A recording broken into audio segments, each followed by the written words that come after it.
think for me the most important part about astronomy is trying to understand what humans are and what is our place in the relative larger cosmos. Mainly because there's just so much we don't understand, and I'm so interested in trying to understand the little ways that the universe evolves and how we relate to those in our everyday life.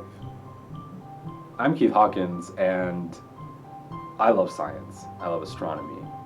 And I think that the reason why I say it that way is because that is my passion in life. That is what draws me to doing the things that I do. I grew up in a middle-class family. I'm the youngest of 5 children with 2 parents, so there's a total of 7 of us.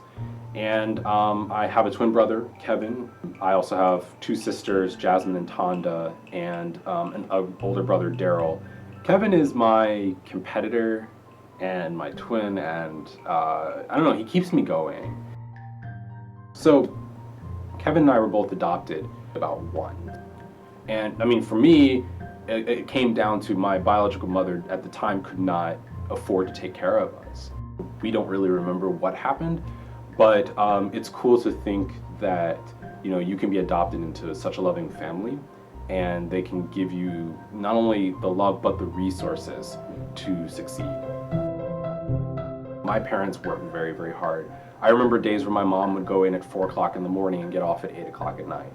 I remember days where we would get, you know, a foot of snow and my dad would still be out there delivering mail while I was sitting in a warm school. So I really admire that work ethic. I think the initial spark of thinking like a scientist really came from my mom, who, when we got in trouble, used to have us debate our way out of being in trouble. And my mom always had us thinking critically about things just because of the way she was with us, and that allowed me to think like a scientist. In 5th grade, I sat next to this girl who used to check out encyclopedias of astronomy and just look at the pictures because she thought they were very cool and beautiful pictures. Using that experience, I got to really talk to her. And the following year, she moved away, and the way I reminded myself of her was by checking out these encyclopedias of astronomy and looking at the pictures. And by looking at the pictures, I slowly began to read captions, and captions turned into chapters, and chapters turned into books, and then finally, I really became very interested in the field of astronomy. During my sophomore year of high school, I completed a science fair project on supermassive black holes, which got me to the state science fair, where I competed for the Ohio University Excellence in Astronomy Award. And that's where I met Dr. Bocher. He was actually my judge. Dr. Bocher contacted me after that and asked me if I'd be interested in coming to Ohio University to do research for the summer. Kevin and I chose to go to different colleges from the get-go, primarily because we wanted to get out of each other's shadows. We wanted to allow ourselves to grow as individuals, people, rather than growing together as twins. One of the main reasons why I came to Ohio University is because of the honors tutorial program that we have here, which we refer to as the HTC. It's modeled after the old Oxford and Cambridge system of tutorials, where students really do the bulk of their learning by taking one-on-one tutorials between the student and the faculty member to get that one-on-one kind of self-guided interaction that will allow me to learn physics at a deeper level and at a level that I want to learn it. With Dr. Bocher, I've learned an incredible amount. I've learned a lot about his research interest, which is blazar physics and high-energy astrophysics.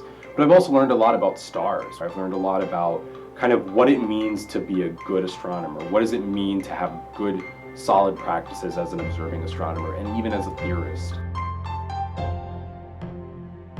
One of my main goals as I move on to graduate school and beyond is to raise the number of underrepresented groups in science, in particular astronomy.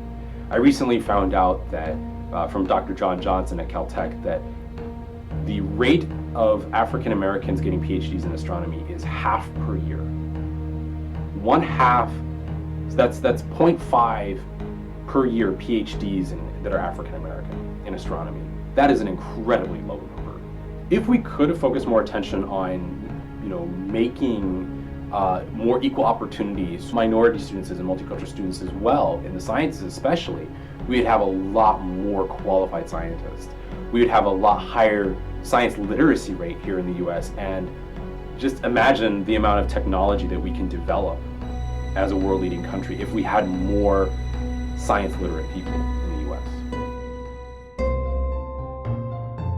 I want kids to know that science is cool, that you can be a scientist and still have fun, that being a scientist doesn't make you awkward, it doesn't make you strange, it makes you inquisitive, and that it's cool, it's sexy, so you should be a scientist.